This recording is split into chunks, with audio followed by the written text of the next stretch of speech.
داسيا دوكير الثمن ديالها ما فايتش 7 ديال المليون. داسيا دازها التاريخ وما بقاش صالحه. دوكير الموتور فيها عيان 200,000 كيلومتر ولوحو، الخاويه فيها دايره قل من 6 ديال المليون. هاد الهضره الاخوان كيقولوها بزاف ديال الناس، والغريب في الامر ان من بينهم حريفيه كبار ويوتيوبر، يعني ناس عندهم متابعين كتير بزاف وكيقولوا نفس الهضره. ولكن الاخوان في هذا الفيديو غادي نكتشفوا واش هادشي صحيح او لا بالتفصيل. قبل ما نبدا ما تنساوش الاخوان انني كنشكركم بزاف على الدعم ديالكم وعلى التفاعل ديالكم مع المحتوى، وما تنساوش كيف ما القاعده واحد جيم وبارطاج، وشكرا لكم بزاف من القلب. اولا الاخوان غنعطيكم مميزات ديال هاد السياره، عاد ندوزو للعيوب وندوزو للثمن ديالها في سوق السيارات المغربي باش الناس تعرف اكثر على داسيا دوكير. اولا بانت هاد السياره لاول مره سنة 2012 وجات بثلاثة ديال النواع ديال المحركات، ال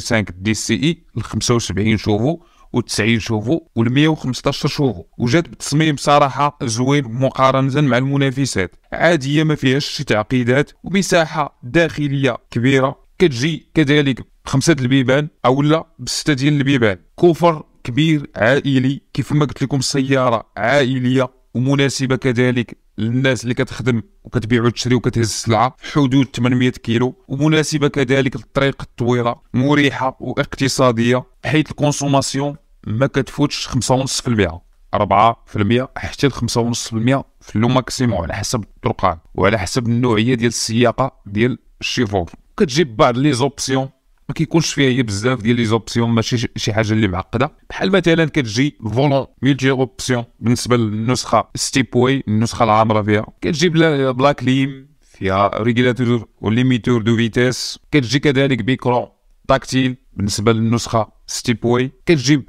بجوج او لا 6 ديال لي زيرباك، كتجيب الاوراق ب6 ديال الخيل، ضريبه 700 درهم في العام، لاسيرونس تقريبا 3000 درهم. في الصراحه شركه داسيا متوجهه بسيارات على الطبقه المتوسطه واصحاب الشركات، واستطاعت انها دير بلاصتها وتكون اكثر سياره مبيعا في المغرب من الفئه ديال الفان. ودابا ندوزو للعيوب، ما كايناش شي سياره اللي ما فيهاش العيوب. واول حاجه مواد ديال التصنيع في السياره كتحس بها يعني رخيصه شويه، مستعملين البلاستيك الرخيص. بالنسبه للكادر ديال السياره الشاسي كتحس به ما تابش، خصوصا في السرعات العاليه كتحس بالسياره ما محكوماش، وكتحس بمواد ديال التصنيع تما فاش كتعرف المواد والخامات ديال التصنيع، فاش السياره كتفوت بها 100 كيلومتر في الساعه كتعرف، كتحس بالسياره شويه ما تبتاش. زياده على ذلك العزل ديال الصوت فيها قليل. والحاجه الاخيره اللي ما عجبتنيش في السياره او اللي في اغلبيه ديال السيارات ديال داسيا هو النظام ديال الكبح، هو الاب بي اس اللي ما كيكونش فيها، كيكون يعني الطوندور عادي من اللور وفران ديسك من القدام، يعني ما كيكونش واحد النظام، يعني واحد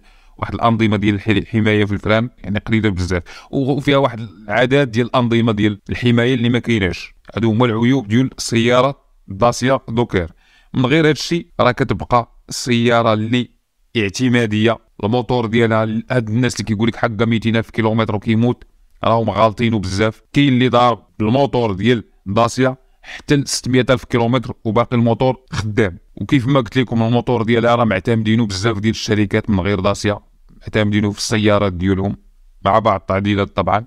هنا كتعرفوا بلي الموتور اعتمادي، بحيث انه من احسن لي موتور ديزل في العالم في الفئه ديالو. وبالنسبه للناس اللي كيقولوا حقا دايره 6 المليون فراه غير كيحلموا. طوموبيل الثمن ديالها اقل ثمن دابا في السوق، الا لقيتي شي حاجه اللي مدقدقه كتلقاها ب7 ديال المليون، اما الا بغيتي النقاء راه كيوصل حتى ل 12 مليون.